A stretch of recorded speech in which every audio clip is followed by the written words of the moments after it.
My name is Nicholas Danforth, and this is War on the Rocks, a podcast covering strategy, defense, and foreign affairs. I'm thrilled to be here this morning at the Czech Embassy on Spring of Freedom Road with Ambassador Miloslav Stašek. Thank you so much for joining us. No, thank you very much for inviting me. We're eager to start out by giving you the opportunity to tell us about the Czech Ammunition Initiative. Well, this initiative was announced by our president at the last Munich Security Conference, but this is nothing new for the Czech Republic because basically what we announced it and try to encourage other countries to join us in this effort. We start doing basically first day of the Russian attack on Ukraine. It means in the first stage we try deliver what we could, what we had in our storages and what were our capacities. But at the moment when we are facing deficit of ammunition and air defense on the Ukrainian side, we thought that it would be wise basically to encourage other states to create a joint fund from which we will be able to purchase ammunition Ukrainians needed most. It means this is the 122 and 155 millimeters caliber ammunition for the cannons. And we start contacting the states out of European Union. It means states usually which are not able to deliver anything directly to Ukraine. But they were willing to collaborate through us to the Czech Republic, and I'm so glad that at the moment we are having 20 countries on the board, which basically financially contributed to the fund, and there is also Canada out of EU. It means this is something which we promised in the first day to deliver over 800,000 pieces of ammunition to Ukrainians in the value of 1.5 billion US dollars. But it seems that we'll be able and capable to collect even more than what we declare. It means the negotiations are still on the way. And due to the really support of all countries, we could build a bigger capacity for the Ukrainians. And I think this is a necessary bridge because we are still waiting and we're hoping that additional supplemental budget will be approved by the Congress. And we're always saying that the support of Ukrainians must stand on two legs, on the European and the U.S. leg. And definitely Europe is not able to basically continue in this effort for a longer period of time. It means we need some support from the United States as well. And I hope that it will happen, and it will happen soon. And we will be able jointly to support Ukraine to defend their territory and freedom as well. And I'm curious to ask you more in a little bit about the U.S. angle to this, but just focusing a little more on the initiative. Give us a sense of who the countries that have been funding this are, and then who the countries that are actually supplying the ammunition will be. Well, this is what we cannot enclose because this is the part of the deal.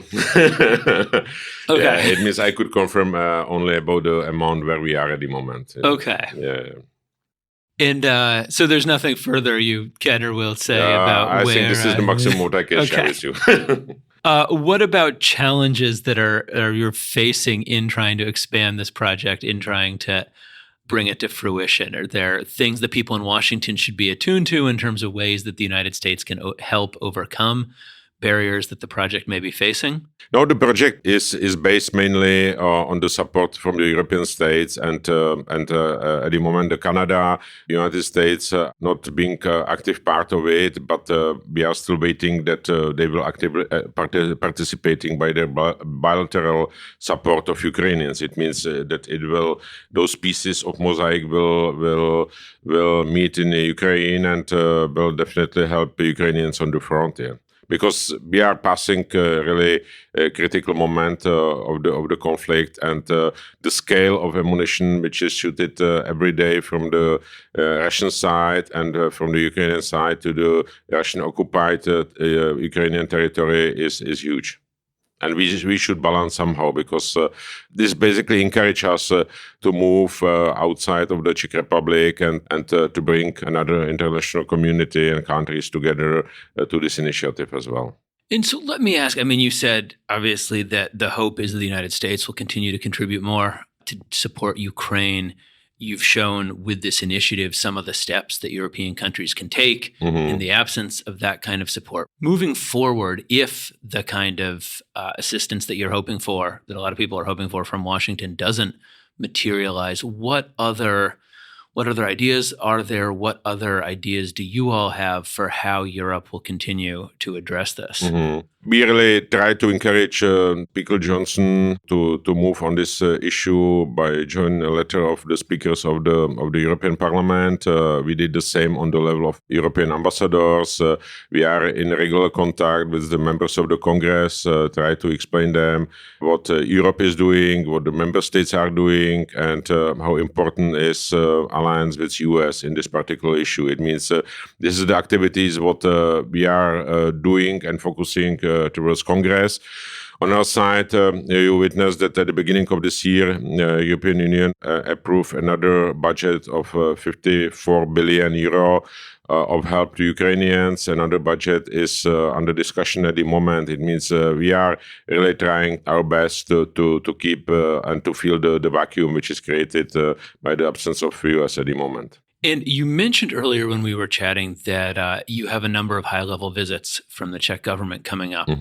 Tell us about those. Tell us what's going to be on the bilateral agenda. We are in the stage of the preparation of our Prime Minister visit, which will be main highlight of our bilateral relations. Of course, high topic will be the security collaboration. Of course, also energy collaboration. We are opening some new areas of collaboration with U.S. in the cybersecurity. We had just 2 weeks ago the first cyber dialogue with U.S. in Czech Republic, and we are really collaborating very closely with U.S. in another third region like Latin America, for instance. It means this is very important momentum in our relations. Also, quantum technologies. Just recently, we signed also Artemis Accords, and to be part of the space initiative of the current administration. It means we are trying also to be active in the space collaboration. It means there will be definitely revaluation of the current relations, where we can move forward and how we can collaborate in the future also towards Ukraine. We are also active partner of US in Sub-Saharan Africa, in the Pacific, etc. Also, as I mentioned, the security collaboration is topic number one, because in the first phase we decided to purchase Bell helicopters.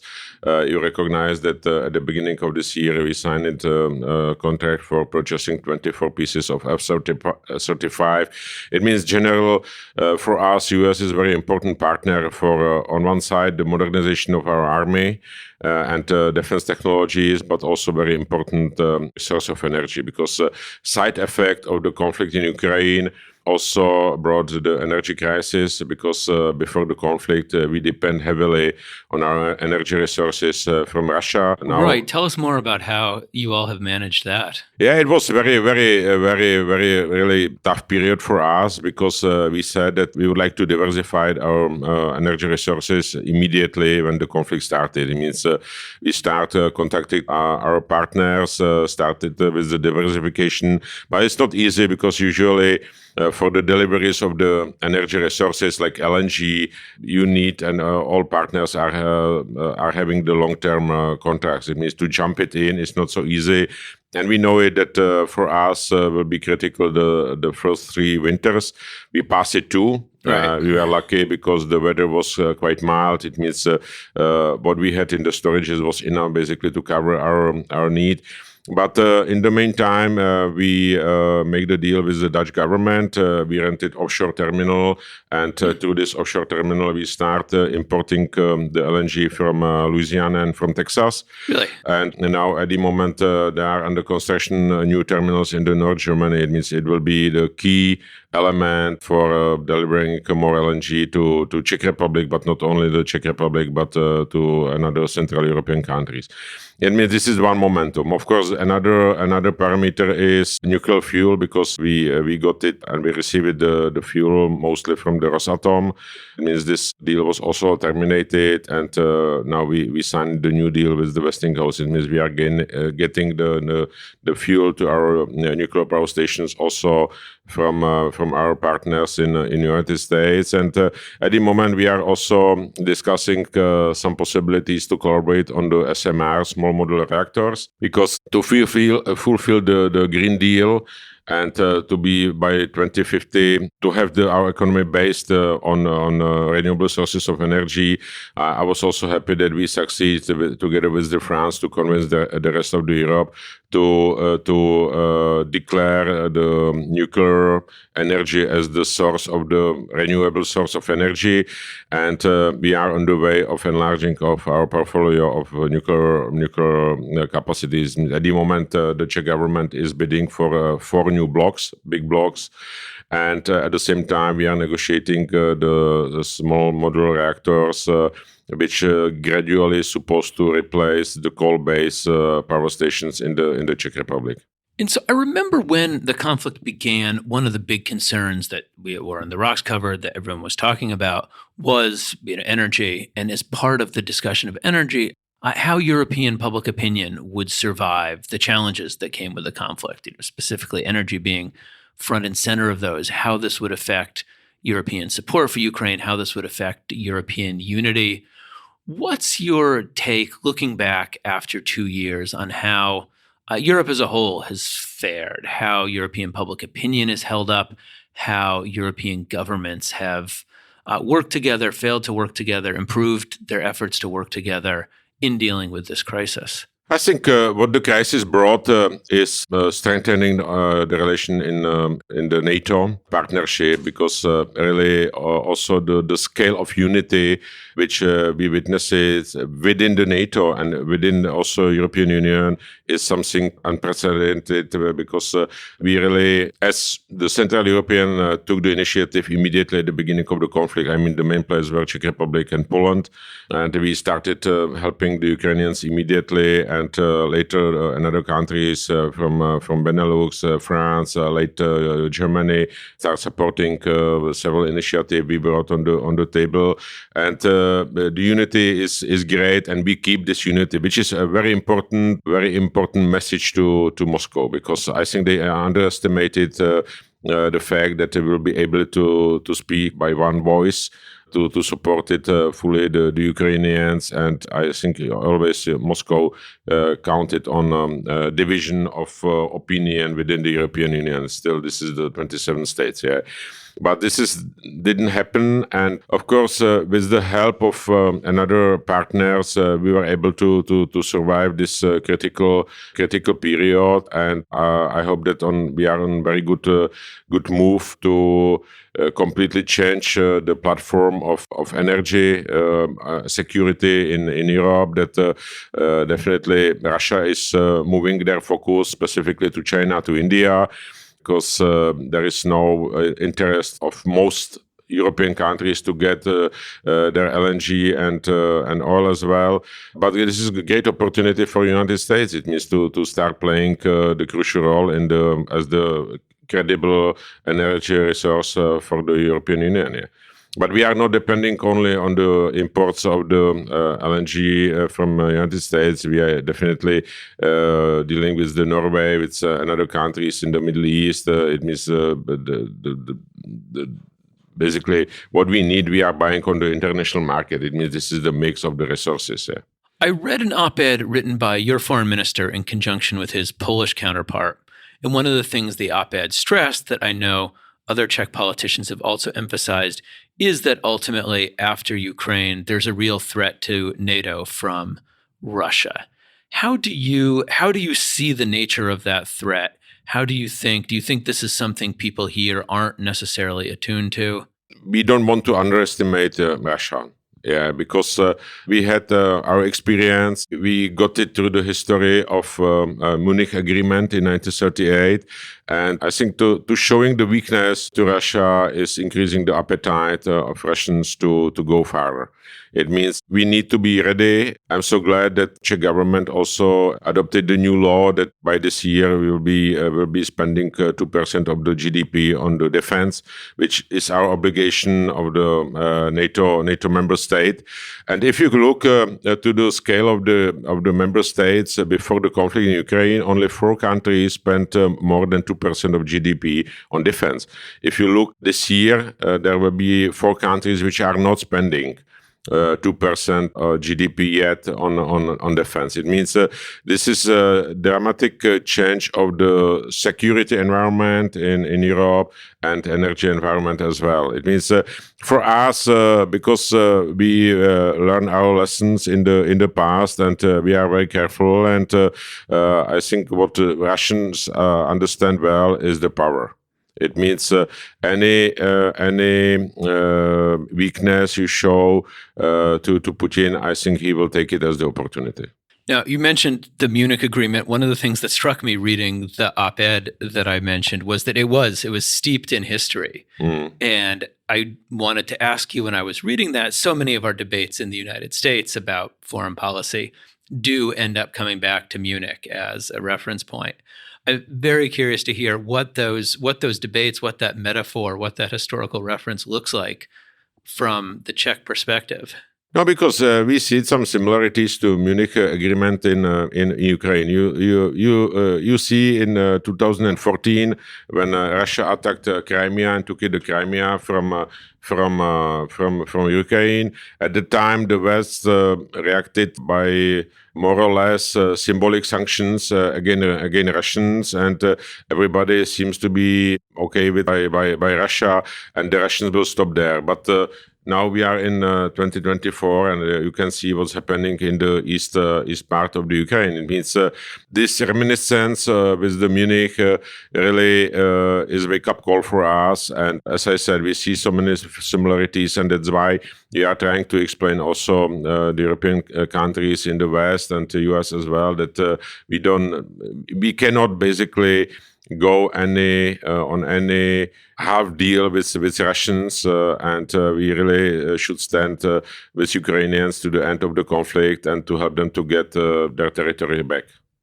Because any solution on the midway, it will be just pause for giving to Russians to basically rebuild their army and capacities, and in the future to continue in this conflict again. It means this is not end solution. And I think when this conflict will be over, our work is to send not only good positive political signal to Ukrainians, but also start building their military capabilities that they will be able to avoid any conflict with Russia in the future. One of the things I'm curious about, we've read in recent months here about tensions within the Visegrád Group.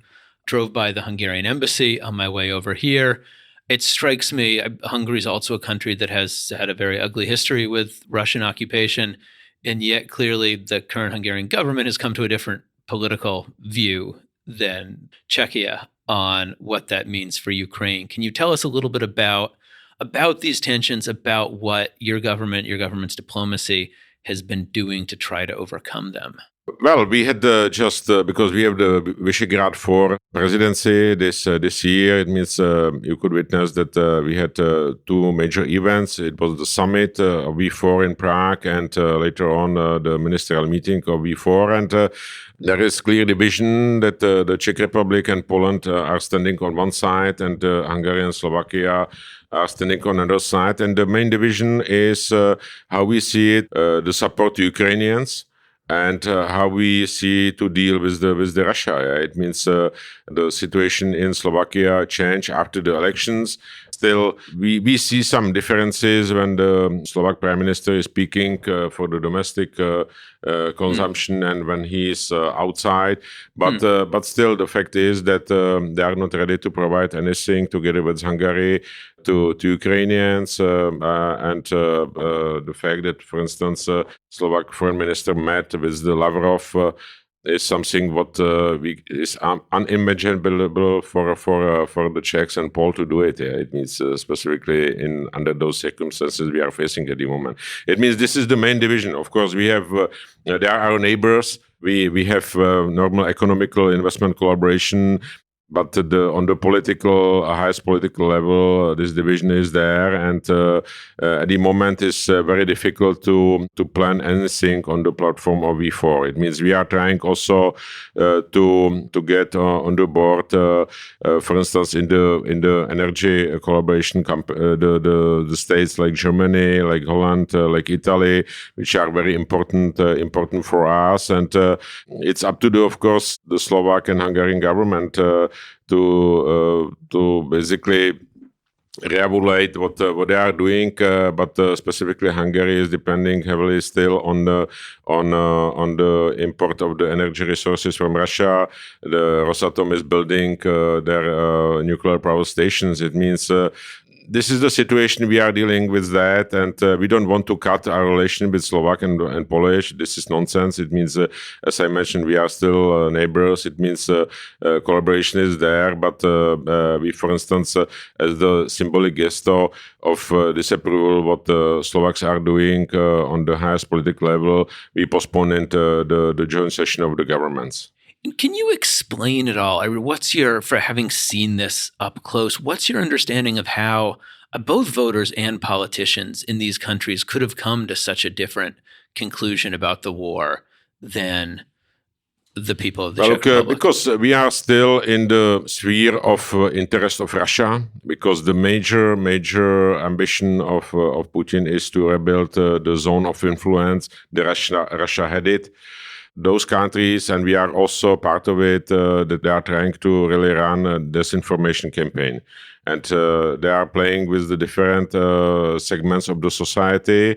And you can see that in Hungary and in Slovakia, they succeed. It means the majority, and this is the result of the elections. And that's why I'm so pleased that we are having 5 political parties within the coalition.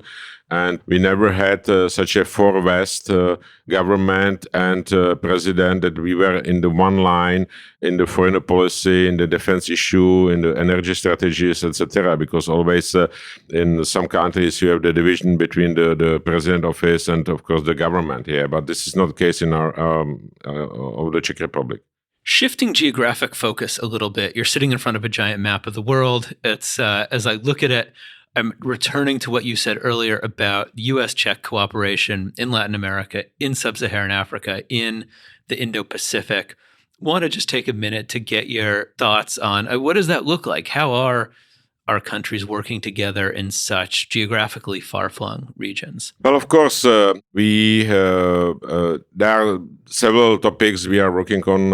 One I mentioned is the cybersecurity. Yeah, this is something what is very important. Another element is fight against disinformation. It means, particularly for us, is extremely important the Sahel region in Africa, because this is a region which has the imminent security and migration and economic impact on Europe, and also issue of connectivity, specifically with the Indo-Pacific partners. It means those are the main topic we are dealing with, and we are at or before the very important NATO summit in Washington, which will take place in July, and of course there will be also sessions focused on Ukraine, and of course on collaboration with our Indo-Pacific countries, because Indo-Pacific is generally very important,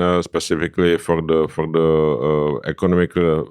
economical reasons, for the investment reasons as well, and this is a very important transportation line as well. It means we are trying to work with our partners, Japan, South Korea, Australia, Vietnam, India. It means those are the countries which we are having historically very good relations, and to strengthen our collaboration in the region.